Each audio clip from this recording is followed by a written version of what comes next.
This is one of my things. We in 6 countries. That's Yes. what I mean. So that's the thing that stands out to me. Shout out to everybody. Shout out to everybody. We love y'all.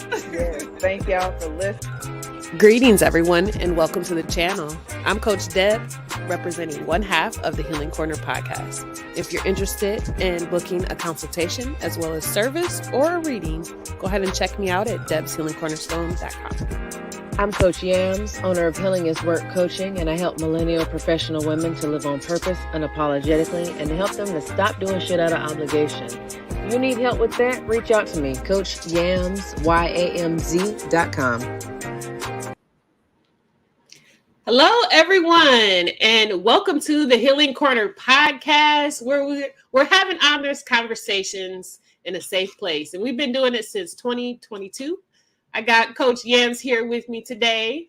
And what we're going to talk about, y'all, we're going to have that entrepreneurial talk. All right. So we're going to have a live reaction. It's going to be a live reaction between me and Coach Yams.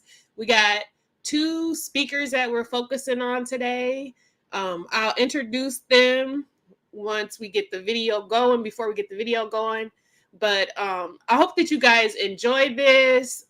Don't forget to like, comment, subscribe, share, hit the post notification bell, as well as follow our platforms. Okay, we are on all the platforms, so you don't have to just watch us on YouTube. Make sure you check out our Spotify and things of that sort. But before we get started, Yams, got some words? No, I'm ready for this conversation. I think it's a valuable conversation. And yeah, I always enjoy getting on here and having a conversation with you. All right, y'all. So we're going to go ahead and get started.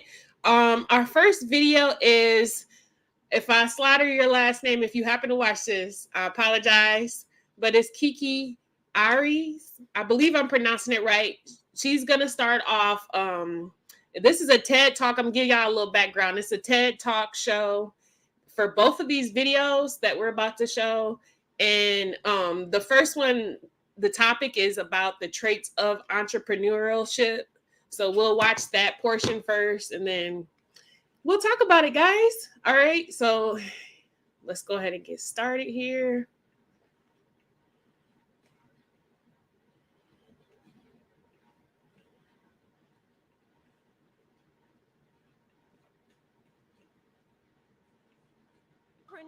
Other traits is that we're never satisfied. We can have this goal our entire lives, right? And then we reach it, and then we're like, okay, what's the next thing? We're never satisfied. Everyone around is like, that's so amazing that you did that. And we're like, it's cool, it's whatever. Like, we don't care anymore. We're looking for the next thing, the next thing, the next thing. And we're really hard on ourselves because we're never satisfied at all. Destined-born entrepreneurs, they also hate being told what to do. If you ask an entrepreneur why they want to be an entrepreneur, 9 out of 10 times the first thing they're going to say is they don't want to work for anybody. They don't want anyone telling them what to do. We love being in control. The idea and the thought of someone planning our work schedule, our time, telling us what time we have to wake up, being in control of our income, it disgusts us. Like, it's the most disgusting thing in the world. We would rather work 24 hours a day for ourselves than work 8 hours for somebody else. Look, that's a fact. That's a fact. And when you think about it, you don't take in consideration even like what that looks like. You know what I'm saying? But the way that she explains it is perfectly like, that's pretty much exactly how it is. It's like, I'm quitting this to go do more, but this is what I'm passionate about. What you think about that? Yeah. I agree, because the thing is that I come from the background of getting educated and going out into corporate and having a secure job and doing all the steps, taking all the steps that you're supposed to do as a responsible adult who's going to secure their future. And then, I've been at this for 16 years now, 15, 16 years. I've been in corporate, like in a real way as an adult, because I've had a job since I was 15. But the more that I do that and realize how much I'm not valued as a person, and I'm expected to show up above and beyond regardless of how the other people around me show up, the more I recognize that I can find a way to do this on my own and not have to give my energy to these spaces. Because at the end of the day, it might be just 8 hours that you punch in, but the stress that goes home with you, the stress that you're carrying with you throughout, dealing the inner dealings with the relationships with maybe your coworkers or your management team, all of that builds up. So you may not be behind a desk working, but you still putting in energetic work because you're doing something that you cannot stand being in and doing, if that's your story. Because some people are completely cool with punching the clock, and whatever that looks like for you is respectable as well.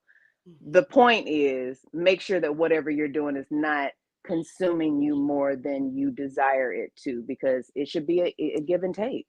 Like, you should go to work and it should pour back into you. It should be an ebb and flow. It's not supposed to just suck the life out of you and you go home and try to recover and do it all over again.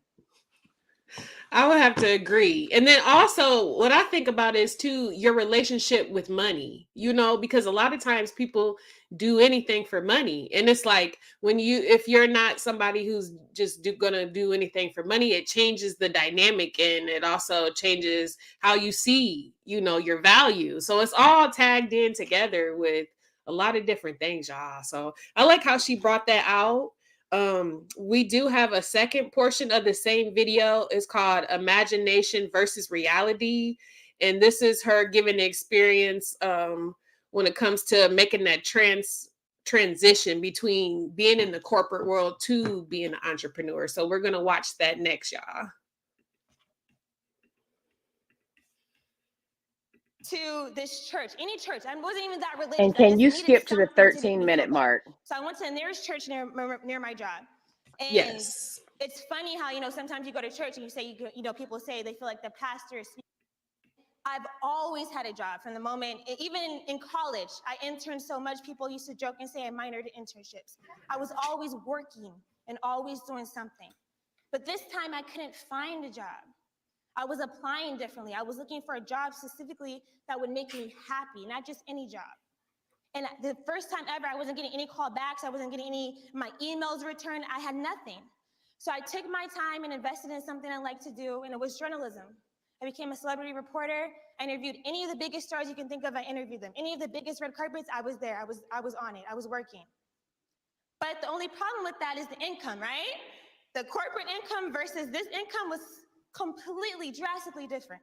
So now I'm making maybe $50 here and there, maybe $150 if I'm lucky. If I'm editing, hosting, and writing an article, I might get $150. And mind you, I'm living in LA, and I'm not from LA. So I eventually end up homeless. And I thought it was gonna be short term. It ended up being 16 months I was homeless. So I went from couch to couch. I went from floor to floor. I exhausted every option. And I had friends, but in LA, people tend to have 3 or 4 roommates because it's so expensive. So I could only stay there for so long because they do have roommates, right? So then I went to hostels. I would stay in a hostel with 16 plus people, men and women. And I would just condense all my stuff. I started off with a lot of suitcases and had to condense my stuff down to one backpack by the time I was 14 months into my homelessness, right? So all I had was my laptop and a couple of shirts and a pair of pants. So then one night I had nowhere to go. I didn't have money for a hostel. So I walked into a hotel bathroom lobby and I'm scared. I'm like, I hope the people at the front desk did not see me walk into here and not walk out. I go into the stall, I open my busted laptop I had since freshman year of college, and I connect to the hotel lobby Wi-Fi. And I go into survival instincts. That's what entrepreneurs have. I didn't cry, I didn't dwell on it. I was like, what can I do to make the money that I deserve, get the credit I deserve, and live the way I want to live in LA? And that's when I founded my publicity company. Survival instincts. That's what entrepreneurs have. So then I did all that. I came up with a great plan. And then I was like, you know what? I can do this. I've worked so hard for other people's companies. I've worked 80 plus hours a week for other people's companies and slept under my desk because by the time I get home, I have to go right back to work. I flew out to LA to work for a company 60 days straight before I got one day off because they needed me to launch. I didn't even have anywhere to stay. They put me in a hotel for 2 weeks, and the rest I figured out on my own. So if I can do that for somebody else, I could do that for myself. That's what I told myself. But then I started doing what a lot of entrepreneurs do, and a lot of people, a lot of aspiring entrepreneurs do. I started thinking, what if this doesn't work out? I asked myself the same question that the 12-year-old boy asked me. What if it doesn't work out, and what if I was not meant to be an entrepreneur? I had to let that go, because fear is the number one reason people do not do what they were meant to be. So I let it go. And I say, you know what? If I fail, I really have no other option right now, right? I'm literally at the bottom. I literally hit rock bottom and below that. Like, I have no other option, so I'm gonna try it. And it ended up working out beautifully. So the number one way to know if you're meant to be an entrepreneur is simply to try it. Thank you.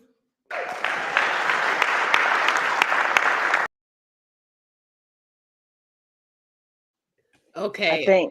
I think that her sharing her truth and her story was so powerful, because oftentimes we talk about entrepreneurship and the glamorous parts are talked about and the kind of hard parts are talked about, but homelessness and not having financial security and all of that is a real concern. It is a real transitional period, one that I myself have not experienced, and that terrifies me, if I'm calling a thing a thing. And so, yeah, and to get to her rock bottom, be like, you know what? Nothing else can go wrong here. Like, I can't lose because I'm already down here. There's no more below. It speaks to your willingness to be able to believe in yourself, because ultimately whatever dreams you got going on inside of you cannot come to life if you don't believe in you enough to do what it takes to get that dream from inside of you to in the reality that we are in. Yes. So, her testimony it reminds me a little bit of mine, but I never went all the way to the bottom where I didn't have anywhere to stay. And it also reminded me of, I remember when I was in that space, because I remember I took everything that I had and put it into what I was about to do. And I had nothing after it was done with. So I had a place to live at. I had a car. I had a way to make things happen, but I had nothing in my bank account. I remember that. And I thought to myself, if I'm at the bottom, the only way that I could do is go up. You know what I'm saying? And so when I heard her talk about her testimony, how she tried to, because I started off actually, I didn't even have a place. Like, I wasn't even guaranteed a place. And I came and stayed with family. But I told myself within a month, I said, I'm out of here. Within a month, I'm going to have my own spot. And it happened. I wrote everything down. Y'all, I'm telling you, I wrote every single thing down that I could think of that I was going to need to get me to that space. I remember I told my daughter, because I transitioned from one state to another. I remember I told my daughter, I said, when I come back, I'm going to have keys to our new place. And that's exactly what happened.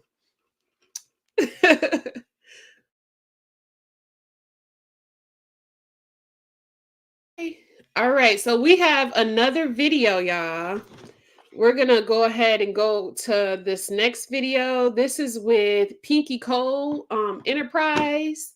And if anybody knows who that is, she owns the Slutty Vegan restaurant.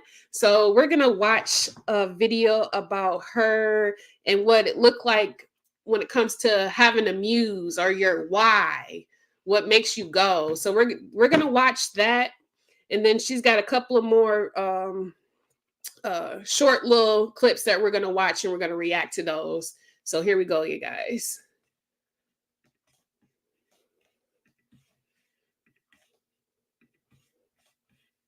Who is your muse? Who is the person you think that has instilled this getting ready vibe from you? Who is the person that put that drive on you, that resiliency? Who would you say that person is in your life? So it's three people. The first was my father.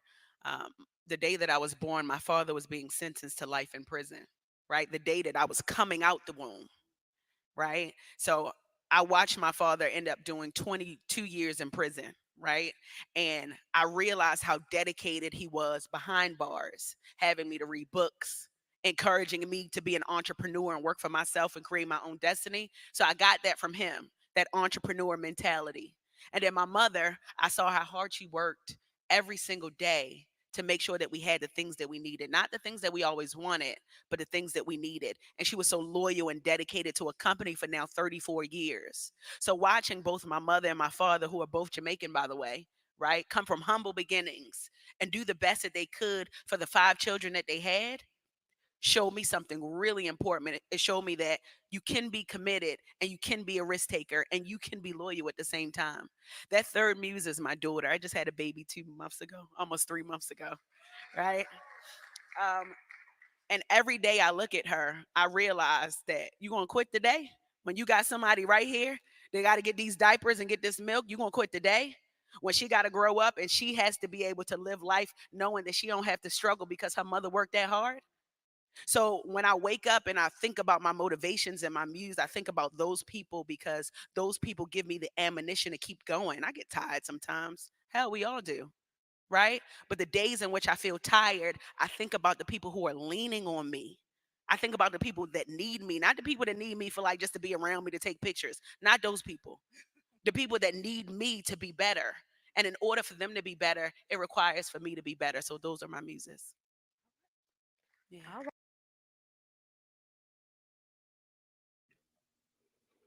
Okay. So when I think about that, like the muse, the why, that really does put you in a mindset of like survival, like, okay, if I don't do nothing else, I'm doing this because of this, and so, and a lot of times if you place yourself in that position, you'll really start to grow a lot of things that you never thought possible, to be honest. What do you got to say, Yams?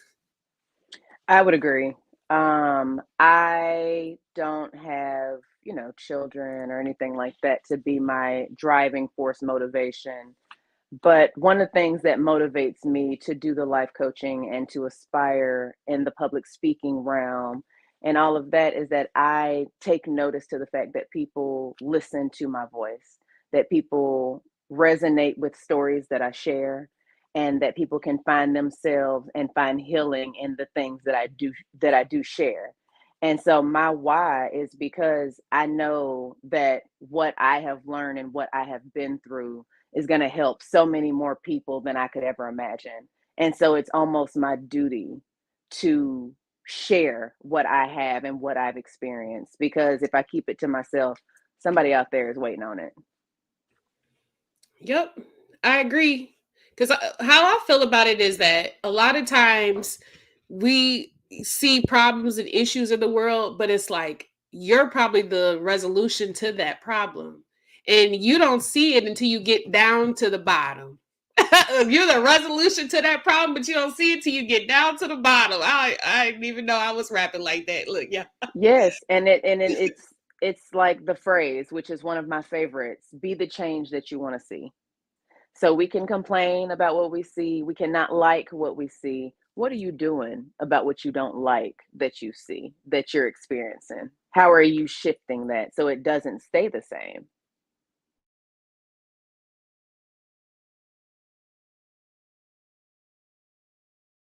Hey, all right. So our next video, y'all, and excuse me if I'm messing this up, y'all. I'm trying to still learn this a little bit here. But we have another portion for Pinky Cole, and this is talking about her entrepreneurial ship, or basically how she got the enterprise started and the branding and the growing of her empire. So we'll watch this segment a little bit here too. Can we start at the 12-minute, 11-second mark? Yes, ma'am. Announce something on social media, a new vegan brand you brought out. Yes. Where do you envision the Pinky Cole enterprise? Because that's what it is, ladies. You're looking at a mogul here. She's building a mogul, right? Pay attention, okay? Where is the Pinky Cole enterprise going? I know the sky is beyond the limit. You're going to the Yes. moon, right? So tell us a little bit if you can. Absolutely. So I'll speak practically and like reimagining where I want to be, right? So right now, the Pinky Enterprise looks like Slutty Vegan. It looks like Bar Vegan. I don't know if you guys ever been in Pawn City Market. It also looks like I got so many businesses, CBD gummies. I'm managing talent. I do everything, right? Um, but Slutty Vegan is the umbrella. So imagine an umbrella or octopus per se, right? With legs. So I'm building all of these legs. So I'm working on movies and documentaries and cookbooks. And I just signed a major deal, which I can't wait to announce, to do a shoe brand with one of the top companies in the world. Slutty Vegan is about to be a shoe because it's bigger than burgers and fries. It's bigger So than burgers you and heard it fries. first. So when you see it, be like, I already knew that. But yeah, so I have that, and then so many great things that are happening. So what I'm able to do with this enterprise is build upon these legs, right? I'm the type of person, and I think that there's some other people in the audience. I'm a jack of all trades, and I'm a master of all of them too. Okay, because I like to do so Say many it. things, right? You remember back in the day, people used to be like, you need to focus. You need to, yes, focus, but you still are able to do all of the things that you love if you're strategic about it. And my strategy is putting all those things under the Slutty Vegan brand, the movie, the shoes, the documentary, the cookbooks, the this, and all of these things live under that one brand. So I'm growing this whole enterprise and empire. And I'm excited about that. I'm excited because I didn't look into a book to get the blueprint for this. I'm just learning as I go. I'm not sitting here like I'm the expert and let me teach you. Some days I'd be like, let me Google this. What does this mean? Right? It took me 2 years to learn about equity and safe notes and all of that stuff, to be honest, right? Because they don't teach us that in school, right? But when I think about the enterprise, I'm really being the change that I wish to see. I want people to look at me and see this young black girl from East Baltimore with locks, just a little thick on the side, and I love it, by the way, right? But I want people to see that and say, I can do anything that I want to do because Pinky Cole did it. Because Pinky Cole did it. Yeah. That's so real, so powerful, because we representation matters whether people want to acknowledge it or not. And seeing a woman have a vision, action it, and get people on her team to bring a thing forth in such a way where you can tell that people are enjoying what they do. I just, yeah, be the change you want to see.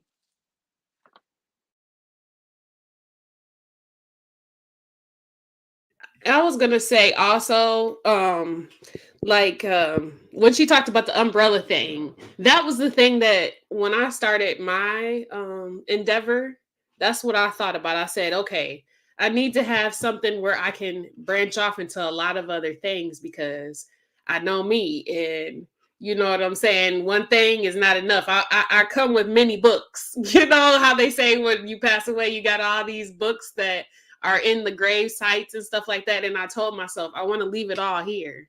So to the best of my ability, that's what I plan to do. And I love how she talks about that because that is the spirit of an entrepreneur. That's really what it is. You're here to make the change. You're here to be the change.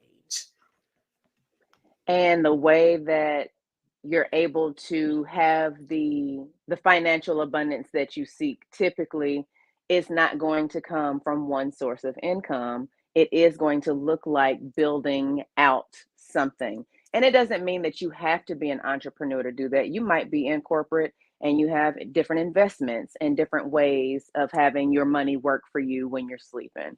And so there's different ways to attack it, but ultimately the goal and the underlying message for me is that the sources of income has to be plural sources.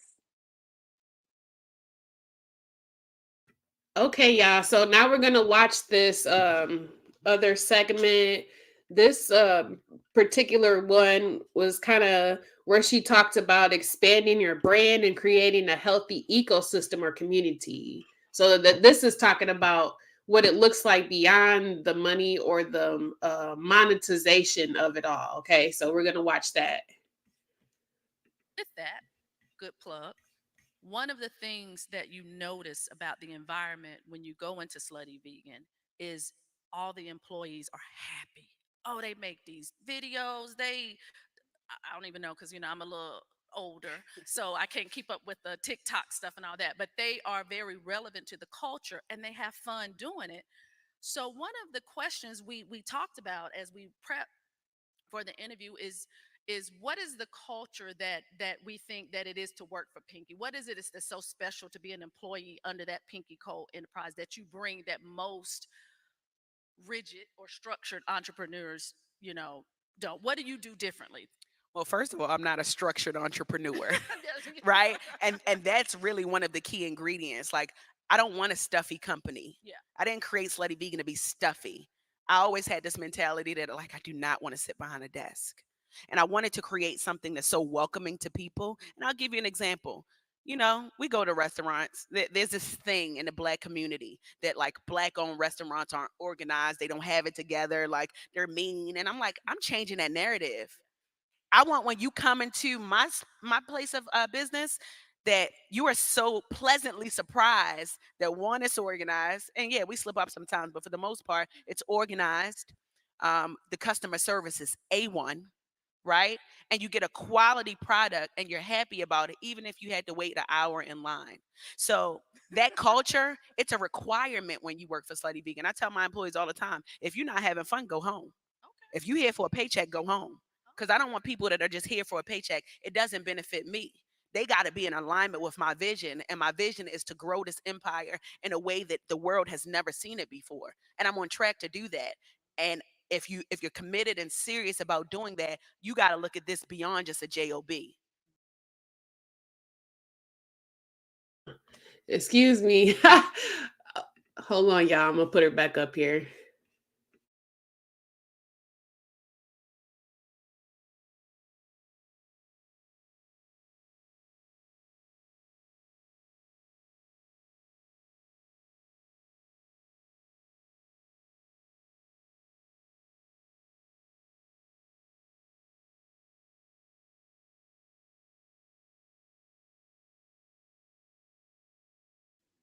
It's a commercial.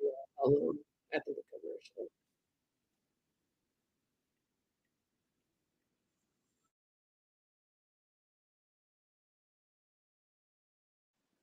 Bear with our silence, podcast listeners. We are still here. Look on our social media. We put all the employees on the page. Every single person that you see on Slutty Vegan's page, the talent, the skits, every single person is an employee and gets paid at Slutty Vegan, because now we're showcasing talent. We're showing our employees that we see you beyond you just putting an apron on and clocking in. We want you to win. Somebody may discover you if you know how to sing, if you know how to act. So the culture here is very guerrilla marketing style, very engaging and opening, and we want you to be yourself, because that's the only way you could be. That sounds like a model other corporations could use. They absolutely to should. really boost morale with their employees. That And they're really doing it sounds now. like a model that Yeah. employees could They're use. doing it now. Yeah. And I believe that they see what Slutty Vegan is doing and taking a page out of our book, which I appreciate, because that means that we're doing something right. That's what doing something right. We're gonna commercialize that too. Yeah. Okay. Wow, that was a lot that she talked about, like how you can look at it like that too, because I know when I first started, I was being instructed along the way with other people telling me, well, you can take from, this person and look at how they did it, or take from this person, look at how they did it. And that is true, you can, but you, at the end, ultimately, you want it to be yours. You want to put your stamp on the world. It's only going to be you this time at this place. And then after that, it's over with. So I like how she talked about that, how, her branding is a little different. It's not the same as everybody else's. And that's perfectly fine. And actually, when you think about it, she came up with something that was groundbreaking, So this is something we need. I'm hoping that they bring one out to my city, to be honest. And the thing that I heard in the community that she is creating is that authenticity is valued and showcased. And so you get to be you get to show up and do a job that you enjoy doing. And you also get to demonstrate whatever your talents may be, so that you can meet with people, expand your network, and that can take you who knows where, because your net worth is tied to your network. All right, so y'all, we're gonna end off her video, Pinky Cole's interview, with these last 3 tips, and then we'll come back with y'all. Okay, so hold on here.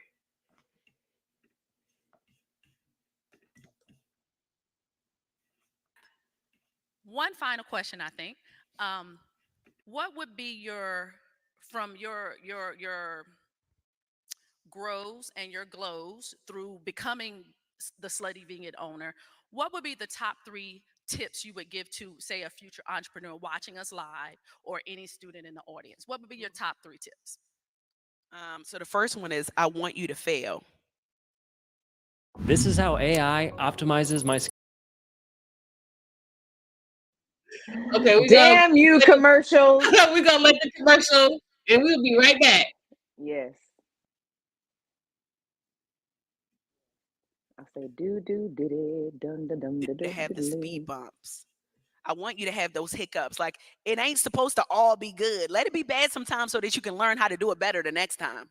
Right? Like, sometimes it's okay for those hiccups, because those hiccups are really just lessons to be learned. It's like expensive school. Do you know how many times I done went to Clark Atlanta University outside of Clark Atlanta University because I paid for those expensive lessons? So it's okay to fail, and failure is not failure at all. That's just a word. It's the power that you put behind that. That's the first thing. The second thing is, and this is what I live by every day, those who take chances make advances. There's never a chance that I miss, ever.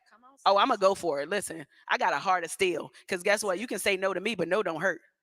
So if you take a chance, you will almost, I can guarantee you 99.9.5% that you will achieve your wildest dreams if you take that chance. That thing that scares the hell out of you, do that thing, because if you do that thing, all the things that you want will come to you.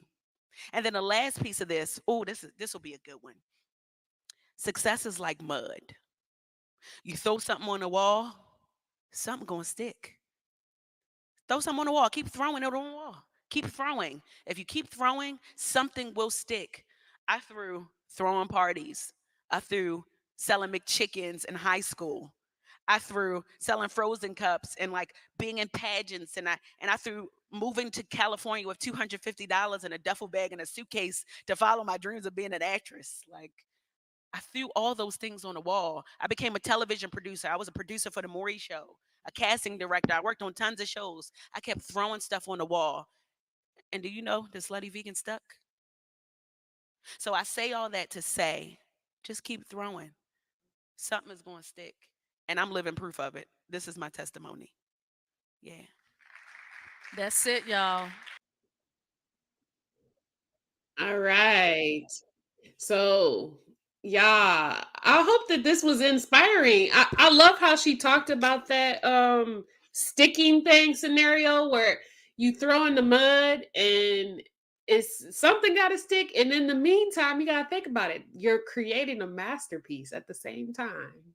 And it's unique because nobody else picked it up and threw it. You know what I'm saying? So it's going to be unique. It's going to be your own thumbprint, if you want to put it, blueprint, if you want to put it. And it's going to be able to be something you can look back on later on, you know? So I love it. And then how she said something about loses, like loses are nothing but lessons. That's really what it is. And even though it might seem difficult and harsh, you're going to have those issues anyway. So you might as well be moving on your way as you're doing it. Agreed. Failure is not the end. It just might be that particular end, and you just keep on moving along. And with the mud, don't nobody out here in this adult world know what the hell we are doing. We are all figuring this out, whether you have been formally educated or you've learned by flying by the seat of your pants. Ain't nobody got this thing figured out, because there's no perfect way to live this human experience. This experience is what you make it to be. And throwing mud to stick at the wall. Honey, I have thrown this coaching business at the wall. It's been stuck for the last couple years. We threw this podcast at the wall. It's still here, couple years in. And we're going to continue individually and collectively, collaboratively, to throw things at the wall until something sticks and the brand continues to grow and y'all see us physically everywhere around this globe, because it's coming. Don't worry about it. I know that's right. I know that's right. So I really hope that y'all enjoyed this entrepreneurial talk that we had. This was a live reaction. Shout out to the ladies, the interview that we watched, and also the inspirational talk, motivational talk that we watched at the beginning. Shout out to them if they happen to watch. And then also, if you guys want to see the original videos, we will tag them down in the description box, as well as any information regarding how to contact us if you guys would like to be guests on here. All right, definitely make sure that you hit our link. We would love to hear from you. We would love your perception of the world that you're living in and what you're doing. All right, y'all. But if Yams still got nothing else, you got anything else for us, Yams? I have nothing beyond saying thank you to the ladies who did the TED Talks, and that both videos are a worthy watch from beginning to end, because both have so much value. And so I do encourage going and watching those full videos, because there's so much more to glean beyond just what we were able to share in this window of time. And I love y'all. Thank y'all for continuing to listen and show up and, learn things. All right. Well, if all minds are clear, we're going to go ahead and get up off of here, y'all. We do got an outro, so stay for the outro and make sure that y'all like, comment, and subscribe. Make sure y'all share and hit the post notification bell, as well as follow all of our platforms, y'all. All right. Until next time, we'll talk to you later. Deuces. It's a beautiful day.